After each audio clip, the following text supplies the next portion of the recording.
এত সম্মান আর মর্যাদা দিয়া কেন বানাইলো? তোমার আর আমারে বানাইয়া রব্বে কারীম চারটা কসম করছে। সুবহানাল্লাহ, চারটা কসম কেন বলছেন? ওয়াত্তিন ওয়াযাইতুন ওয়া তুর সিনিনা ওয়া হাযাল বালাদিল আমিন।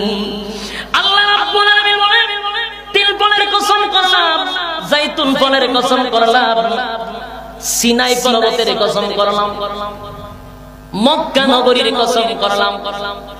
লাকাদ খালাকনাল ইনসানা ফি আহসানি তাকওয়িম।